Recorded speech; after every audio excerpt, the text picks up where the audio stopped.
Welcome to the MOM-enomics podcast. I am your host, Booth Parker, mom, wife, and certified public accountant. Today on MOM-enomics, I am going to talk about boundaries. So if you've heard some of my prior episodes, read some of my blogs, you know that I have addressed people pleasing in the past because it is something I have struggled with my whole life. And people pleasers tend to have a hard time setting boundaries because it's not people pleasing. I've always been a little bit jealous, so to speak, of the people that can be firm in their boundaries and don't worry about, upsetting someone or what else. They put themselves and what their needs are first so that they can be the best version of themselves. And that's a lot what boundaries are, is it's not trying to eliminate people from your life and everything or be selfish or anything like that. It's the complete opposite. It's keeping your own mental and emotional space like it needs to be to make you be your best and happiest. So I have read a good bit about the subject in an effort to help myself with my people pleasing and helping me set and enforce boundaries to make my life better. So I have learned that most of these issues are created in childhood. So if as a child you were encouraged to set boundaries or you were encouraged to, say how something was making you feel, what was giving you anxiety, what was making you nervous, all of those kind of things. Maybe your parents were really good examples of setting boundaries in their own lives, and that is what you grew up with, then you're most likely going to have an easier time setting boundaries and doing the same. However, if you were not encouraged to set boundaries, maybe because it wasn't pleasing to people, or maybe you were shamed and guilted whenever you did things that weren't pleasing to someone. And I'm not talking about your mom asks you to clean your room 10 times and you don't, that kind of pleasing. I'm talking about true guilt and things like that for not doing things that people want you to do that are maybe not aligned with the type of person that you are. So if you were guilted and shamed and kind of controlled as a child and you weren't allowed to have any boundaries, everything was always doing for others and what they wanted, then you're more likely going to have a harder time as an adult setting boundaries for yourself. So boundaries can kind of be twofold, so to speak. So first, some boundaries revolve around, your time availability. These are more with people kind of outside your family or outside your close circle. And even though I'm a very strict planner and time manager, I have struggled with this one as well. So when I was working a job with very set hours, it was actually a little easier to say no to things that logistically just couldn't work with my schedule. So my work schedule actually created the boundary for me. I'll call it an external boundary, so to speak. And it took the pressure off of me potentially letting people down by just saying no. But then when I became self-employed, and then people see a completely wide open and flexible schedule, regardless of what you've already put on it, it can become a lot harder to say no. So I wasn't very good at enforcing an internal boundary that I needed to create because I was worried about not pleasing someone. And I actually missed that external boundary that did the hard stuff for me. Now I was going to have to do it myself. And before long, my commitments were overwhelming, and what was supposed to be a less stressful time for me became a more stressful time for me because I wasn't saying no and I wasn't establishing boundaries with what I was willing to go do. And I was doing things that were not aligned with what I wanted to be doing, or I was doing more than I actually could handle. I was taking on more than I actually could handle. And so these boundaries revolve more around when you're asked to do things from a work or a volunteer type situation. I've heard the saying, if it isn't a hell yes, it's a no. And that phrase sounds great, but it's much easier said than done. I know that's the case for most people. It's definitely the case for me. So when people know that you are reliable and dependable, so maybe if you aren't reliable and dependable, you don't have this problem, but people pleasers tend to be reliable and dependable. So once people know you are reliable and dependable, they will keep taking and asking of you. And when people know you have a skill or an ability that can help them in some way, they will do the same. And when you have the people pleasing personality, you continue to do and do for them. That's where I found myself. And it was starting to affect my own family because I was constantly complaining about it to them rather than setting a boundary and doing something about it. So, my son is a senior in high school this year, and the days are quickly ticking away before he leaves for college. And I want to soak in all that time. And in a way, you could say that this deadline, so to speak, has created a bit of an external boundary for me. And it's made me focus on what really matters to me. And I've had to make some hard decisions with my obligations.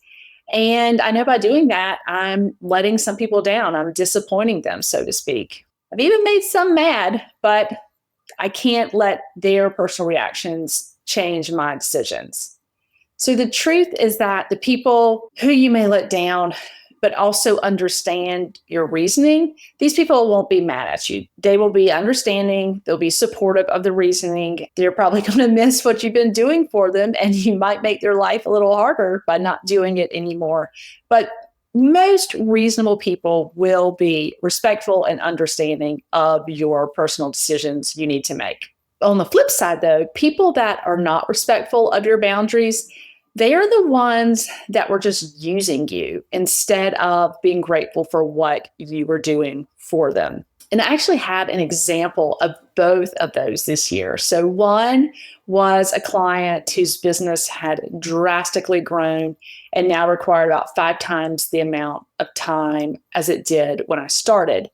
And that amount of time, which is not going to be feasible for me anymore. So, I gave the client a decent, heads up. I didn't just, peace out one day. And I know the client was disappointed, but they have been gracious and understanding, even though I know I am probably going to make their lives a little harder in the short run. And then on the other hand, I had been volunteering with an organization for a few years.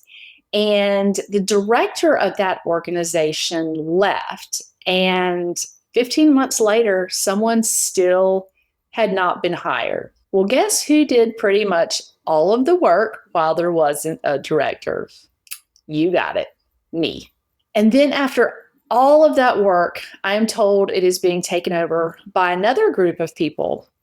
But I could still volunteer under their direction if I wanted to. And their direction was not in line with what I had been doing and where this particular venture was going.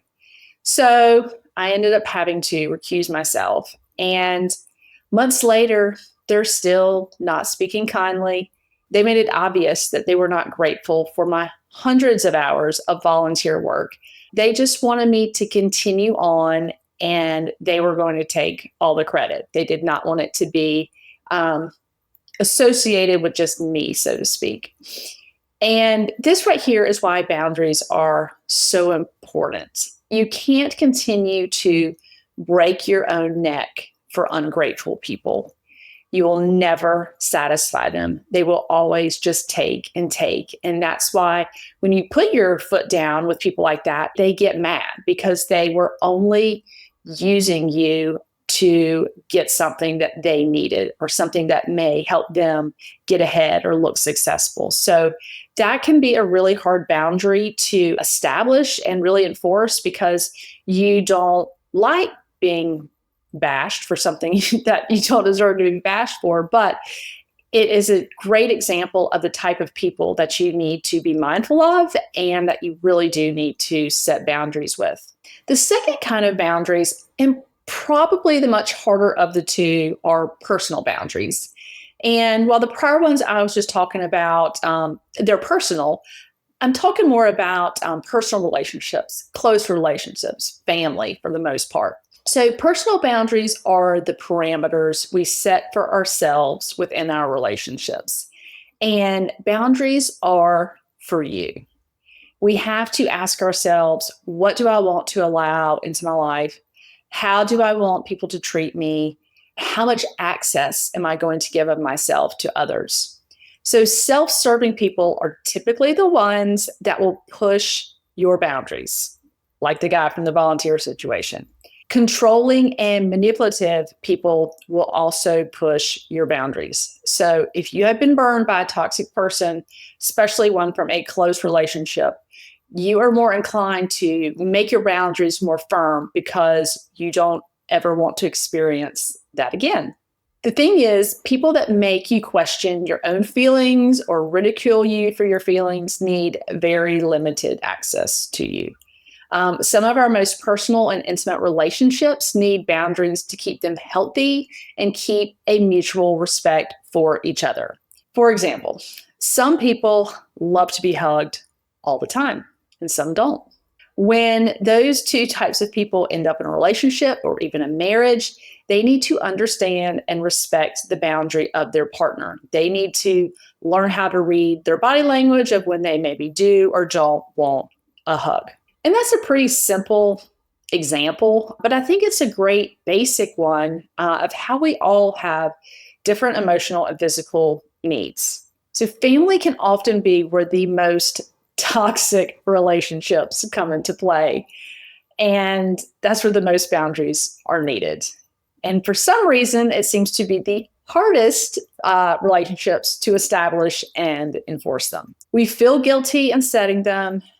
Society can often be the bully and does the whole, but it's your family thing. Like, no, I'll never understand why the same people that make that statement, and it's your family, think it is okay for family to treat each other horribly just because they are related, and that you're just supposed to ignore it and accept it and deal with it and let that person continue to be horrible. So sometimes the best family you will have or have isn't blood relation. If you grew up in a family with toxic people, controlling, manipulative, constantly guilting and belittling, and side note, these people don't act this way outside of the home. So the rest of the world thinks they're great, which is probably why some maybe say, but it's your family.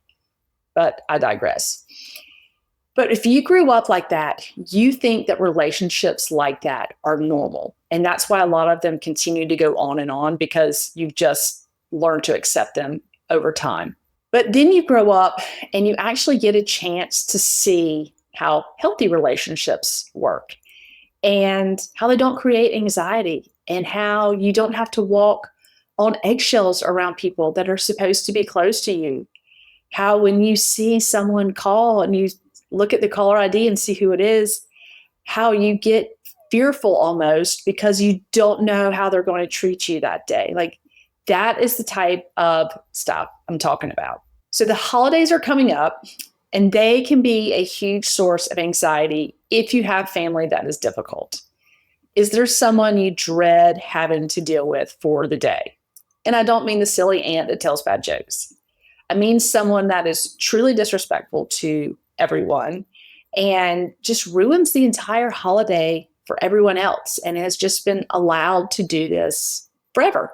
You don't have to subject yourself to that. And maybe if you are hosting, you start by telling that family member that they're only invited if they're going to be on their best behavior and that you're not going to tolerate them treating others poorly. Maybe give some examples of what they've done in the past, and you're going to ask them to leave if they do.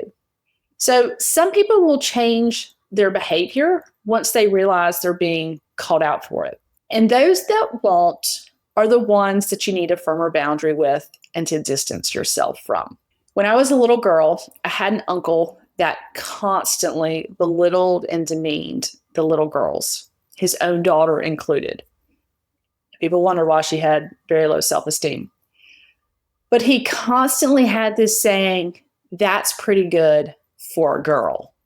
And he said it in regards to anything, whether it was how you set the table for Thanksgiving, how you're doing in school, a job offer you got out of college. It didn't matter. And no adult ever called him out for it. They just said, that's how he is, and accepted it. His toxicity was always allowed. And probably because many of the other family members were super toxic as well. But as a mom, I am not going to make my child have to endure something like that during every holiday because nobody is willing to address the elephant in the room. Either the boundary is, I'm not coming, or the boundary is, he's going to have to change his behavior.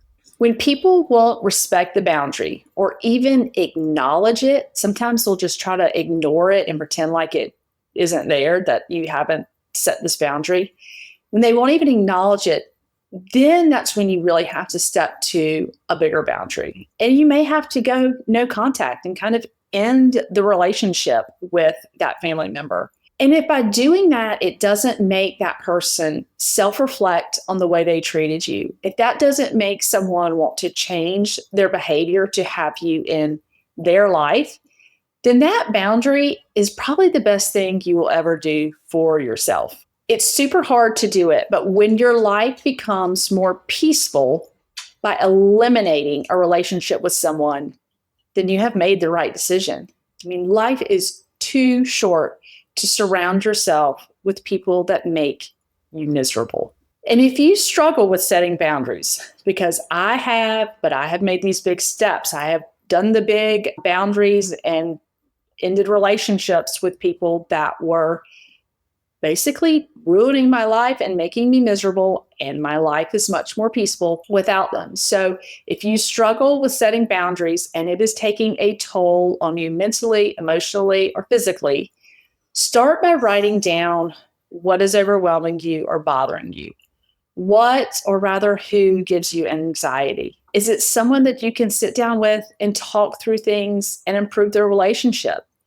Maybe you try to talk through it and the other person clearly doesn't have any respect for what you have to say or any small boundaries you're trying to establish. Maybe that person even belittles you for trying to bring it up. So if that person is clearly making it obvious that they are not going to self-reflect, they're not going to change, they're not going to try to work on the relationship with you, that's when that person is telling you that that bigger boundary is going to be needed. Think about your own needs and start from there. Think about what would make your life more peaceful and have the conversations. And the conversations can be hard.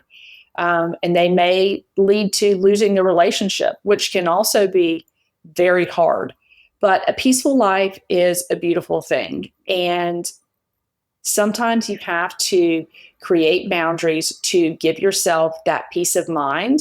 And it's definitely worth starting small and seeing if that will fix the situation. But you always have to be prepared to set the big boundary if that is what is needed for you. So I hope your holidays are not anxiety filled with the need for crazy boundaries or anything. But for those of you who do struggle with this, know you're not alone. And I have learned that a lot of people struggle with setting boundaries and struggle with the difficult family relationships. So know you're not alone, and that boundaries can be a beautiful thing and lead to peace and contentment in your life and better relationships. So until next time, take care. That's a wrap on this episode of MOM-enomics. Be sure to follow me, Booth Parker, on Instagram, and be sure to hit the follow button on your favorite podcast app. And for more freebies and resources, visit my website at www.boothparker.com. Thanks for listening, and as always, information contained on this podcast is intended for educational purposes and is not considered financial advice.